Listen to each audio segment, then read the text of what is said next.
विदित है, पंचम और अंतिम संपूर्ति सत्र को एक कर दिया गया है समयाभाव के कारण। इसलिए मैं दोनों ही सत्रों के जो माननीय वक्ता हैं उनको मंच पर आमंत्रित करता हूं।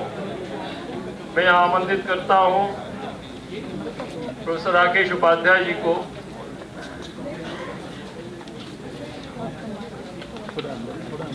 माननीय श्री के गोविंदाचार्य जी को कि वो भी मंच पर अपना स्थान ग्रहण करें।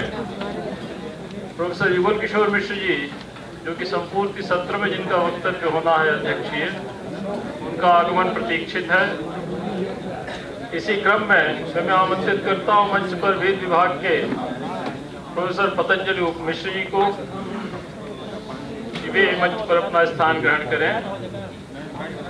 और इस संपूर्ण संगोष्ठी की परिकल्पना के आधारभूत श्री रूपेश पांडे जी को भी मैं मंच पर आमंत्रित करता हूं कि वे अपना स्थान ग्रहण करें।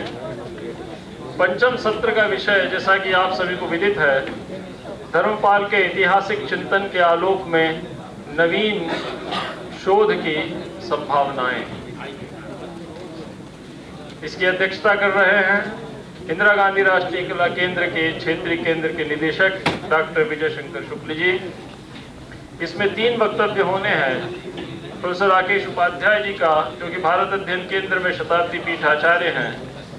दूसरा वक्तव्य होना है श्री रूपेश पांडे जी का, जो ICSSR परियोजना के अंतर्गत महात्मा गांधी अंतर्राष्ट्रीय हिंदी विश्वविद्यालय वर्धा में शोधार्थी हैं और इस संपूर्ण संगोष्ठी की परिकल्पना के आधारभूत हैं। और तीसरा वक्तव्य होना है प्रोफेसर पतंजलि मिश्र जी का, जो कि काशी हिंदू विश्वविद्यालय के वेद विभाग में कार्यरत हैं और धर्मपाल जी के साथ आपका बड़ा अनन्य और अभिन्न सहयोग रहा है। मैं सर्वप्रथम मंच पर आमंत्रित करता हूं प्रथम वक्ता के रूप में श्री रूपेश पांडे जी को कि वे यहाँ उपस्थित हों और आज इस सत्र में, जो कि विषय निर्धारित है धर्मपाल के ऐतिहासिक चिंतन के आलोक में नवीन शोध की संभावनाएं, उस पर अपने विचार व्यक्त करें।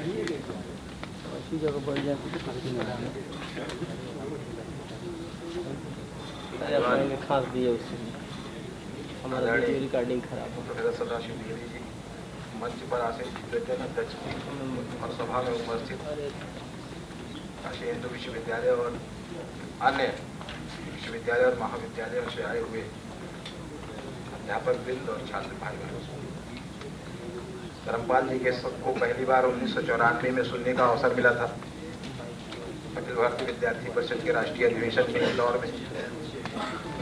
स्वदेशी पे उनका भाषण था। वह जो उनका व्याख्यान था वो लिखित में बटा भी था हम लोगों के बीच में, लेकिन जो लिखित में बटा था और जो उन्होंने बोला वो थोड़ा फर्क था। वो अक्सर ऐसा होता ही रहता है। लिखित में जो बटा था और जो बोला हुआ था, दोनों का जो फर्क था, उसके आधार पे ये ध्यान में आया कि ये जो कह रहे हैं वो कुछ और भी कह रहे हैं, केवल उतना ही नहीं कह रहे हैं जो लिखा हुआ है। और बड़ी ये संयोग है सुखद की जब मैं ये कह रहा हूँ कि वो जो लिखा हुआ बटा था उसके लेखक आदरणीय पंकज जी यहीं बैठे हुए हैं।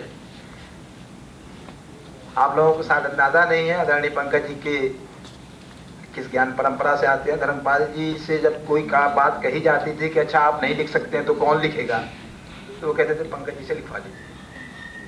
पंकज जी उस मेधा के उस स्तर पे जाके जहाँ धर्मपाल जी बैठे होते हैं वहाँ पर जाकर के अपनी बात कहते और लिखते हैं। और धर्मपाल जी उसमें एक कभी भी कोमा फुल स्टॉप का भी कोई नुक्ता नहीं निकालते थे। तो ऐसे श्रद्धेय पंकज जी हम लोगों के बीच में, जिनको हम लोगों ने सुना। उस व्याख्यान के बाद धर्मपाल जी के मन में ये आया कि क्योंकि वो स्वदेशी का आंदोलन का दौर चल रहा था, क्योंकि ये नवीन शोध की संभावनाओं का सत्र है धर्मपाल जी के चिंतन में, इस नाते से मैं केवल उसी पे केंद्रित करूंगा। वो दौर चल रहा था स्वदेशी आंदोलनों का, स्वदेशी अभियानों का। बहुत सारे संगठन और बहुत सारे दलों के लोग भी काम कर रहे थे, लेकिन उन सभी में कमोबेश कहीं न कहीं मैं भी इन्वॉल्व था। और वो तासीर देखने को नहीं मिलती थी जो धर्मपाल जी कह रहे थे। संगठन स्वदेशी की बात जरूर कर रहे थे, संगठन स्वदेशी के आंदोलन की बात जरूर कर रहे थे, आंदोलन चला भी रहे थे, लेकिन जो बात धर्मपाल जी स्वदेशी के नाते से कह रहे थे वो तासीर देखने को कहीं किसी संगठन में नहीं मिली।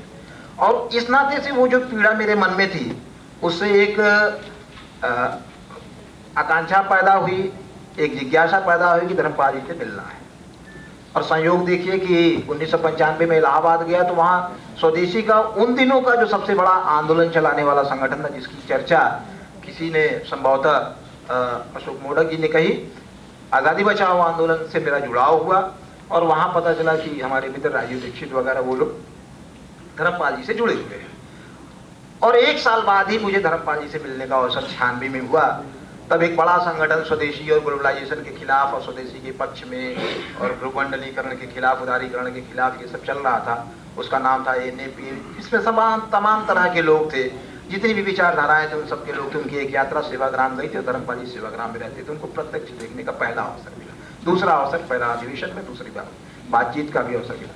और धीरे धीरे फिर उनके साथ हम लोग रहने लगे। 2006 तक उनके साथ रहना हुआ। कभी बहुत घनिष्ठता के साथ उनको लेकर के इधर उधर जाना, जब उनकी यात्राएं हो रही हैं तो धर्मपाल जी का जो कल गोविंद जी ने तरीका बताया बातचीत करने का वही लहजा था। और छोटी छोटी चीज़ों को मैं आपको हम कल्पना नहीं कर सकते जिसकी बात कर रहे थे कि कोई एक नॉन स्कॉलर व्यक्ति किस प्रकार से स्कॉलर होता है, उसका अगर कोई प्रत्यक्ष प्रमाण दिखता है तो धर्मपाल जी दिखते हैं।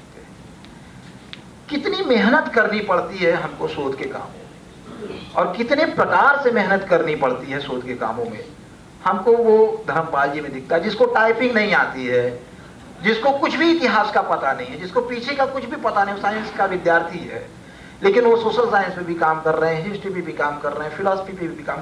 कोई ऐसा समाज जीवन और ज्ञान परंपरा का कोई ऐसा क्षेत्र छूटा नहीं जिस पे धर्मपाल जी ने काम नहीं किया। और हर चीज को उस समय ऐसा नहीं कि कोई और दृष्टियां नहीं चल रही थी, तमाम दृष्टियां थी, दुनिया भर की दृष्टियां चल रही थी, लेकिन शुद्ध भारतीय दृष्टि से देखने का काम किया कि ये जो बताया जा रहा है इसकी हमारी जड़ें हमारी कहाँ है, हम इसमें कहाँ खड़े हैं, हमारे लोगों के पास ये कुछ है कि नहीं है, या हमारे बारे में केवल भ्रम फैलाया जा रहा है, या हमारी बुद्धि को लेकर के, हमारी मेधा को लेकर के, हमारी ज्ञान परंपरा को लेकर के भ्रमित किया जा रहा है।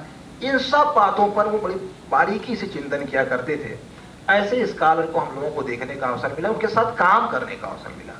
जिन लोगों ने उनकी किताब पढ़ी होगी, सबसे पहले मुझे उनकी किताब जो the British origin of cows water in India है, उसका दस्तावेज मैंने खुद अपने हाथों से कंपाइल करने का काम किया हुआ है। और बहुत सारा पन्ना था, और हम लोग देखते थे, तब मुझे भी कंप्यूटर चलाना तो बिल्कुल ही नहीं आता था। और वो सुबह 6 बजे शाम को देकर जाते थे कागज, और रात को आके बोलते थे हो गया क्या, कब बोल रहे हैं, रात को 12 बजे। हम तो सो रहे होते थे, हमें अभ्यास ही नहीं था इतना काम करने का, पढ़ने लिखने का इतना अभ्यास नहीं था। फिर सुबह 4 बजे आकर के कह रहे हैं नहीं अभी तो हुआ नहीं होगा। अब एक आदमी कब सो रहा है कब जग रहा है पता ही नहीं चलता था। धीरे धीरे हम लोगों ने थोड़ी अपनी जो चालाकियां हम लोगों की आती थी उसके आधार पर थोड़ा सोने का काम करना शुरू किया। नहीं तो धर्मपाल जी तो बहुत मारते थे, मैंने काम करा करके, ऐसे नहीं कि कोई मार रहे, बहुत काम कराते थे। लेकिन वो काम करने में हमको बहुत चीज समझ गए। जैसे वो लाइब्रेरी हर 6 महीने में रीअरेंज कराते रहते थे, कभी सन के किताब से, मैंने डेट के हिसाब से, कभी सब्जेक्ट के हिसाब से। 3-4 बार मैंने उनकी लाइब्रेरी अरेंज किया गांधी सेवा संघ में। वो करते हुए मैंने एक बार उनसे पूछा कि क्या आपके पास, आपने इतने ही आपने लंदन से ले आए थे डॉक्टर? नहीं 2 ट्रक तो चोरी हो गया। अब वो 2 ट्रक जो चोरी हुआ होगा दस्तावेज, उस दस्तावेज का किसने क्या किया होगा ये तो भगवान ही मालिक। अब मैं उसका एक बहुत छोटा सा, अभी रिसेंटली मैं वर्धा गया, हमारा एक मित्र है, मैं अम्बेडकर पे उसके बात कर रहा था और बहुत गजब का आदमी है वो। तो मैं खैर बात कर रहा था उसके, वहां मैंने देखा 18वीं शताब्दी में बहुत एक किसी कम्युनिस्ट लेखक का लिखा हुआ 18वीं शताब्दी में भारत की टेक्नोलॉजी और साइंस एंड टेक्नोलॉजी की किताब, मुझे ध्यान नहीं एग्जैक्ट नाम मैं लेकर के बता सकता हूँ। तो मैं फिर मुझे पकड़ में आया कि अरे ये उन दस्तावेजों में से तो कहीं नहीं निकल के आ रहा।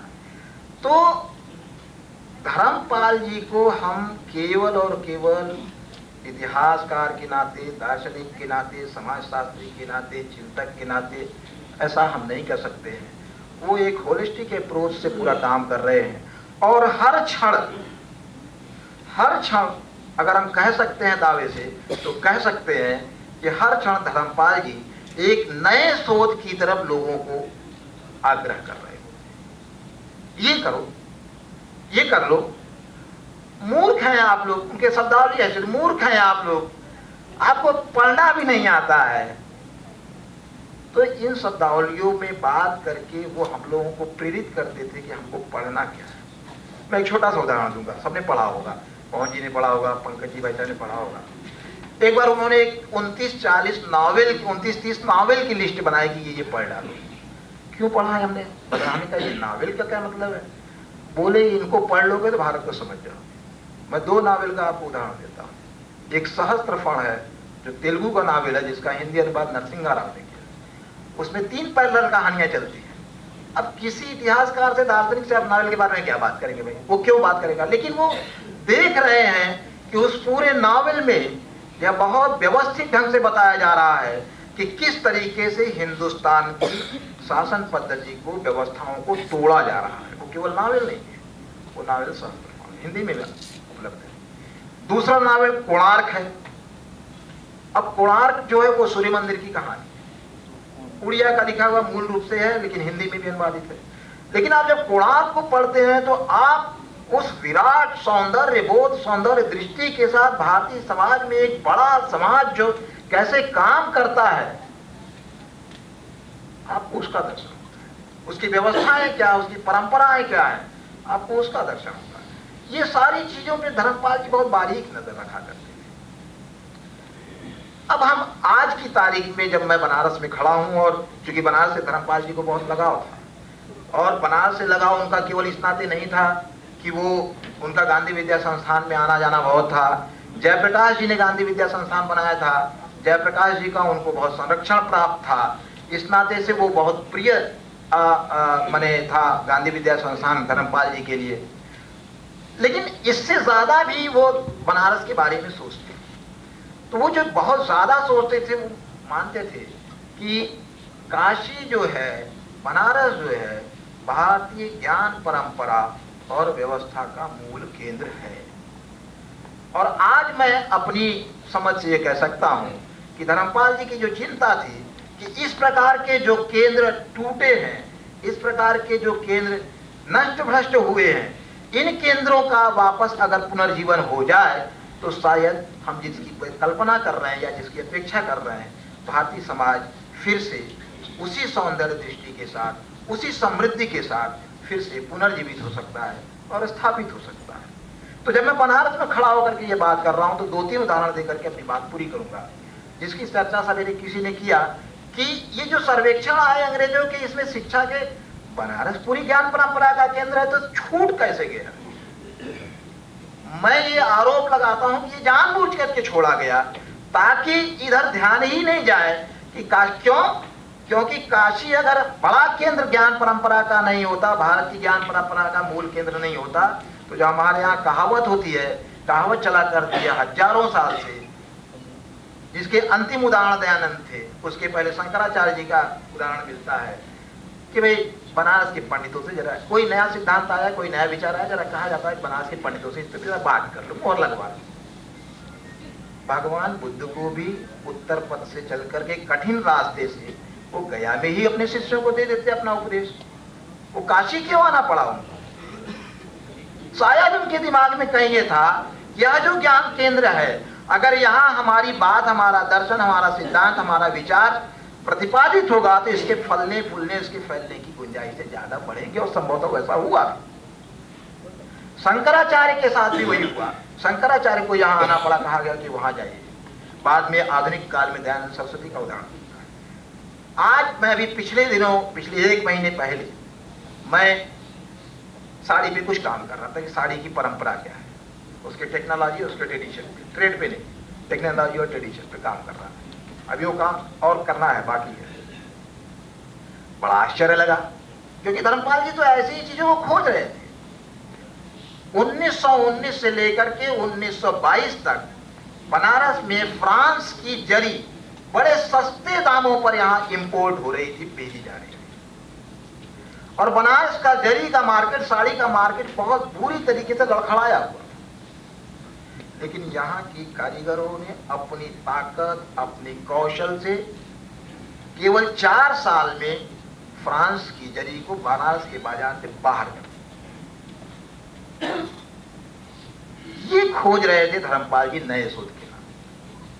मुझे लगता है कि 12वीं शताब्दी में जो बनारस पे आक्रमण हुआ और वह आक्रमण के कालखंड में 15वीं शताब्दी तक 300 साल का जो कालखंड है, उस कालखंड के इतिहास पे, बनारस की समाज व्यवस्था पे, क्योंकि हम हर जगह पढ़ते हैं कि 12वीं शताब्दी से पहले गढ़ वालों के शासन में भारत, बनारस की बहुत समृद्धि थी, बहुत जबरदस्त काम था, बहुत खूब फला फूला हुआ बनारस।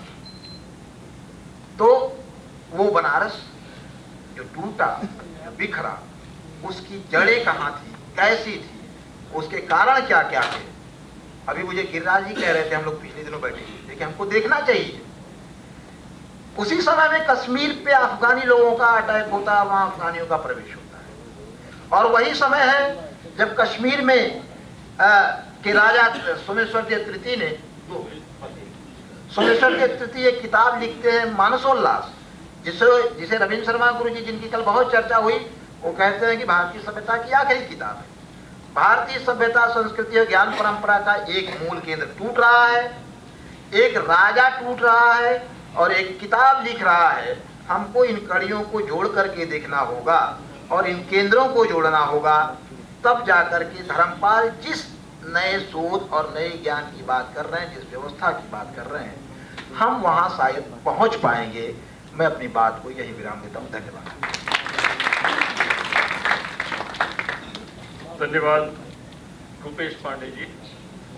पारंपरिक ज्ञान के महत्व को आपने प्रकाशित किया, जिसको कि धर्मपाल जी ने अपने वाङ्मय में एक महत्वपूर्ण स्थान दिया। इसी क्रम में मैं आमंत्रित करता हूं यहाँ संस्कृत विद्या धर्म विज्ञान संकाय के वेद विभाग के यशस्वी प्राध्यापक प्रोफेसर पतंजलि मिश्र जी को यहाँ